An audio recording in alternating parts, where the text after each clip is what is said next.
Jealous, Bryony she accuses Robbie of raping her cousin, a lie that changes the course of 3 lives. Atonement begins by introducing us to Bryony Tallis, a 13-year-old girl with big dreams of becoming a famous writer. She's very ambitious and imaginative. Bryony has written a play called The Trials of Arabella, to be performed for her older brother Leon, who is coming home for the weekend from London, where he works. When Bryony gives a copy of her play to her mother, Emily Tallis, she finds that her mother enjoys it. Her older sister Cecilia also likes the play, though she's a bit condescending about it. Excited for her brother's return, Bryony starts planning the performance and assigns roles to her 3 cousins from the north, Lola, Jackson, and Piero, who are staying with the Tallis family for the summer. Their parents, Hermione and Cecil Quincy, are having marital problems and have sent the children away for the time being. Bryony eagerly starts directing her cousins in the play, aiming for a perfect performance. However, Lola, who is 2 years older than Bryony, wants the lead role of Arabella and uses her influence to get it. She manipulates Bryony into giving up the part, and this starts to create tension between the 2 girls. Lola even mocks the lines in the play, which adds to the animosity. Meanwhile, the twin boys, Jackson and Piero, aren't very interested in following Bryony's direction. Their lack of cooperation further disrupts Bryony's plans. The chapter opens with a detailed portrayal of Cecilia Tallis, the older daughter in the Tallis family. It highlights Cecilia's strong desire to be needed at home, even though, in reality, she isn't needed by her family. Despite feeling useless, Cecilia does not want to leave home. Cecilia has known Robbie since they were 7, and they both attended Cambridge University. However, at Cambridge, their social circles did not overlap due to a clear class difference. Robbie is the son of the Tallis family's charlady, Grace Turner. This class separation may have caused Robbie to harbor some suppressed resentment towards Cecilia because of her privileged background and his relative lack of wealth. Cecilia's brother, Leon, is returning home from London, bringing a friend named Paul Marshall. Cecilia has taken an interest in Paul from a distance, even though she hasn't met him yet. Eager to impress him, she puts a lot of effort into preparing a vase of flowers for his room. This vase is a precious family heirloom, sent to the Tallis family by Mr. Tallis's brother, Lieutenant Clem Tallis. Clem had received the vase from a village in Verdun as a token of gratitude for saving them from an attack, and although Clem died in battle, the vase made it back to the Tallis home. As Cecilia fills the vase with water from the fountain, Robbie insists on helping her. During this process, they accidentally drop the vase, and it breaks. Robbie takes full responsibility for the accident, and Cecilia, determined to retrieve the broken pieces, undresses and swims into the fountain to recover them. Lost in thought, Bryony looks out the window and sees a scene between Cecilia and Robbie by the fountain. Too young to understand what she is witnessing, Bryony misinterprets the interaction. Bryony's imagination runs wild as she starts to wonder if Robbie is blackmailing Cecilia or threatening her in some way. She acknowledges that she doesn't fully understand what is happening and feels she must just observe to make sense of it. Bryony concludes that this event, which she stumbled upon by chance, is a glimpse into the adult world, which is far from the fairy tale realm she's used to. With Danny Hardman driving, approaching the house. Before they arrive, they encounter Robbie Turner in the driveway. Leon and Paul come into the house with Danny carrying their bags. Cecilia greets them, and she and Paul immediately start flirting. She also notices that Danny Hardman has matured and wonders if he has a crush on Lola. Cecilia, Leon, and Paul sit by the pool, where Paul talks endlessly about his business.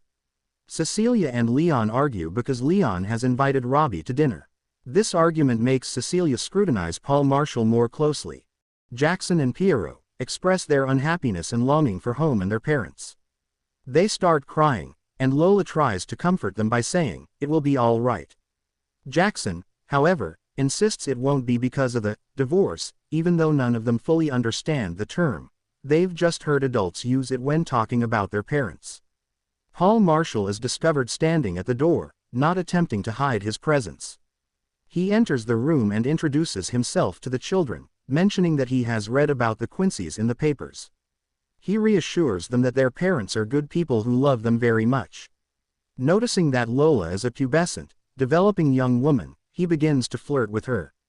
Paul tells them about his chocolate factory and ominously assures them that there will be a war. Meanwhile, Bryony is at the temple on the island in the middle of the Tallis family's man-made lake. Lost in her thoughts, she daydreams about hurting or even killing Lola. She also fantasizes about being a fencing champion and decides she has given up writing altogether. The scene begins with Robbie Turner in his bathtub, daydreaming about what he saw earlier that day. Robbie reflects on his feelings towards Cecilia and ponders whether he should have accepted Leon's invitation to dinner. Despite his doubts, he prepares for the occasion.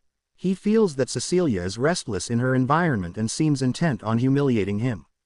Robbie concludes that Cecilia was a bit sadistic in her anger, fully aware of what she was doing when she undressed in front of him. Robbie decides to write Cecilia an apology letter for breaking the vase. He struggles to find the right words, and in one draft, he even types out his deepest sexual desires for her. Robbie has a brief conversation with his mother before leaving for dinner. On his way, he sees Bryony standing on the bridge over the lake. Robbie asks Bryony to run ahead and deliver the note to Cecilia, thinking it would be less awkward than giving it to her in front of others and would give her some time to read it privately. Bryony agrees and runs ahead into the house with Robbie's letter. As she does so, Robbie realizes he has accidentally put the wrong letter in the envelope. Instead of the polite and apologetic note, the obscene letter is on its way to Cecilia. Upon seeing her brother, Bryony shrieks in delight and runs into his arms. She then hands Cecilia a folded note. As Bryony swoons in her brother's embrace, Cecilia reads the note. The note was passed without an envelope, which strikes her as odd. She tries to ask Bryony if the note was given to her sealed, repeating her question twice. Both times, Bryony ignores her inquiries. Bryony runs away from her sister and up to her room to get ready for dinner. While there, she tries to write. It becomes clear that Bryony opened the letter and discovered the explicit content in its closing sentences, where Robbie had included inappropriate language. In my dreams I kiss your. I make love to you all day long. Although the word is unfamiliar to her, she correctly deduces its meaning. As Bryony ponders her next move, Lola enters her room. Lola starts crying, explaining that her brothers are mistreating her, blaming her for their predicament at the Tallis house rather than their parents. Bryony consoles Lola, and they share a bonding moment, moving towards friendship instead of enmity.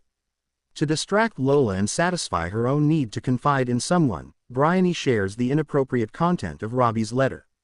Lola immediately labels Robbie as a maniac, and suggests they should go to the police. Summoned by Emily, Lola goes downstairs to dine, while Bryony stays to fix her hair and face. Eventually, Bryony heads downstairs but is drawn to her father's study after hearing a scraping noise and a thump from within. Entering the study, Bryony discovers Robbie and Cecilia in a compromising position, pinned in a corner. She perceives the scene as an attack, believing her sister is being held against her will. Bryony calls out her sister's name. Cecilia extricates herself from the situation and leaves the study without acknowledging Bryony. Left alone with Robbie, Bryony watches as he silently straightens his clothes, not acknowledging her presence. All the guests are seated around the table, and the absence of Jack Tallis, the male patriarch, leads to an awkward silence at the beginning of the meal.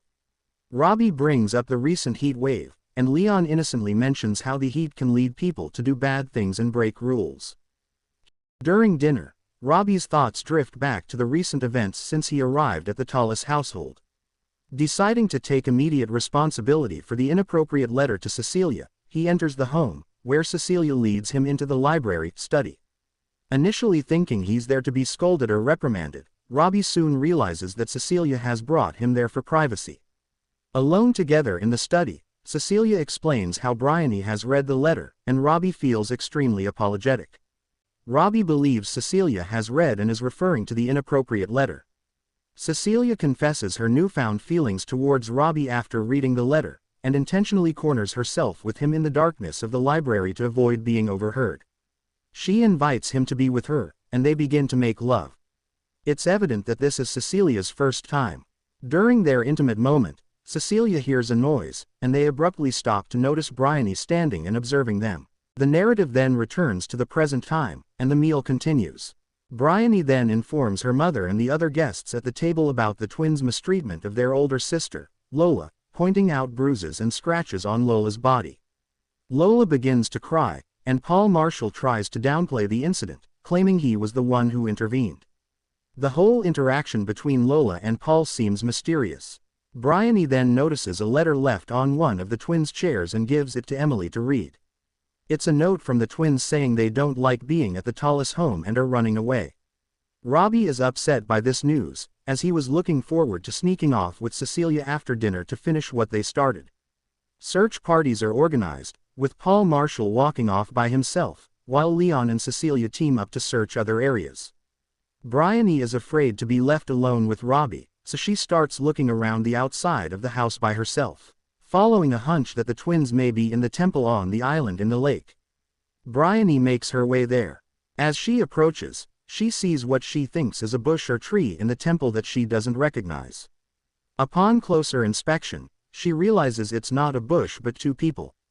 Lola calls out to Bryony, uncertain. Suddenly, a larger figure runs away from the scene, leaving Lola terrified and in shock on the temple floor.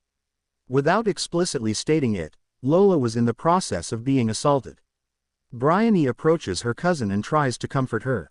It's at this moment that Bryony begins to unravel her crime. Initially, Bryony repeatedly asks Lola if it was him, referring to the assailant. But Lola doesn't answer. After several attempts to get Lola to identify her attacker, Bryony realizes Lola doesn't know who it was. This gives Bryony an opening to suggest that it was the maniac, Robbie. Although Lola remains unsure, she doesn't challenge Bryony's accusations. Lola explains that she never saw the man who attacked her. She was assaulted from behind, and her eyes were covered during the assault. Despite Lola's uncertainty, Bryony insists that it must have been Robbie. She tells Lola about what she saw in the library between Robbie and Cecilia, further reinforcing her belief. The two eventually leave the temple and head back to the house. Leon carries Lola without asking questions, while Cecilia attempts to offer maternal care, which goes unnoticed. Bryony recounts her version of events to the police and her family. Lola is taken upstairs by Betty and Emily to be cleaned up and cared for. Meanwhile, two police inspectors and a lead detective arrive, along with Paul Marshall. The atmosphere is tense, with Cecilia silent and angry, Leon trying to maintain composure, and Bryony feeling determined. Bryony has an idea and rushes to Cecilia's room to retrieve a letter she found earlier. She hands it over to the lead detective, sparking a heated reaction from Cecilia when she realizes what it is. Bryony then explains to the detectives, her mother, and brother what she witnessed over the past 2 days, including reading the letter and witnessing a scene between Robbie and Cecilia in the library. During the official interview, Bryony confirms seeing Robbie Turner, despite repeated questioning from the lead detective. She also shows them the spot in the library where the alleged attack occurred. As dawn breaks, a figure is seen approaching the house. It turns out to be Robbie, with the missing twins. There is a mixture of relief and fear among the household. Robbie is led away in handcuffs, and Bryony watches from her window as Cecilia consoles him, presumably offering forgiveness.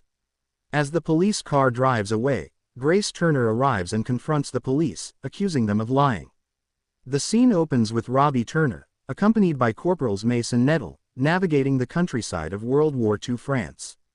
Turner, injured with shrapnel in his side, seeks refuge in a barn near Arras as England retreats northward and France falls under German occupation. The soldiers share dinner and wine with the French woman's sons, who return from a mission seeking family members affected by the war. However, Turner is haunted by nightmares of war scenes and his time in prison. We learn that Turner spent 3.5 years in a British prison for crimes against Lola, supported only by Cecilia, who abandoned her family for him.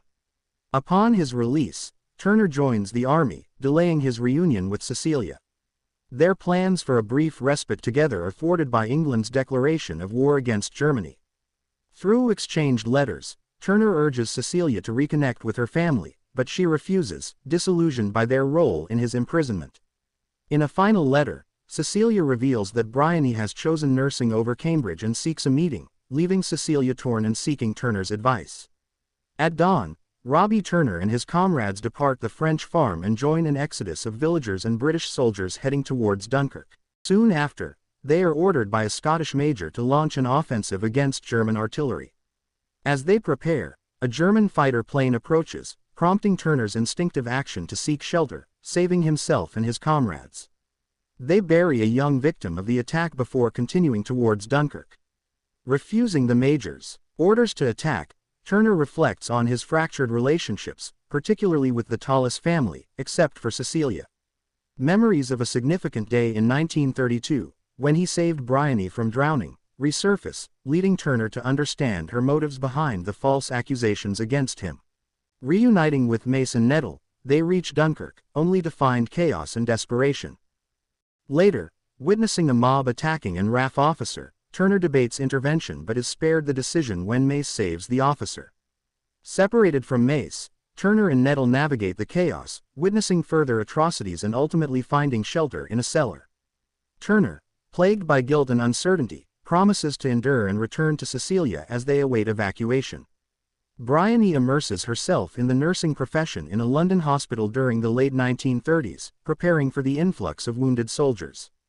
Despite initially aspiring to be a writer, she embraces nursing, forming a bond with fellow nurse Fiona while navigating the strict rule of Sister Marjorie Drummond.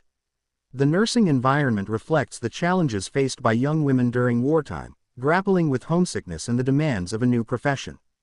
Bryony, sporting a name badge with the wrong initial, contrasts her nursing experience with the academic pursuits she sacrificed by choosing nursing over Cambridge. Bryony finds solace in journaling, revealing her innermost thoughts and grappling with guilt over past events. Bryony and Fiona enjoy a lunch break in the park, relishing the brief respite from their hospital duties. Their camaraderie grows as they share laughter and anecdotes, deepening their bond. However, their return to the hospital is met with a harrowing sight. Wounded soldiers, casualties of the war in France, litter the hospital grounds. Bryony is thrust into the chaos, attempting to assist in the overwhelming influx of patients. Despite her efforts, she grapples with feelings of inadequacy and shock as she confronts the brutal realities of war. As Bryony tends to the wounded, she is confronted with the graphic horrors of battle, from severe injuries to heartbreaking deaths. These experiences force her to confront her own culpability in the events that transpired between her sister and Robbie Turner, leading her to question her sense of humanity. As London grapples with the looming threat of a German invasion, Bryony continues her grueling shifts at the hospital, confronting the horrors of war on a daily basis. Despite her efforts, she remains burdened by guilt, resigning herself to the reality that she may never earn forgiveness from Cecilia or Robbie Turner. One Saturday, Bryony embarks on a journey to a church where Lola and Paul Marshall are to be married. She observes the ceremony from the back of the chapel, grappling with her own internal turmoil as the vows are exchanged. When given the opportunity to intervene, Bryony hesitates, allowing the marriage to proceed unimpeded. After the ceremony, Bryony visits Cecilia's apartment, catching both Cecilia and Robbie off guard. Their encounter is fraught with tension, as Robbie confronts Bryony with anger and resentment. Despite her attempts at reconciliation, Bryony knows that forgiveness may be beyond reach.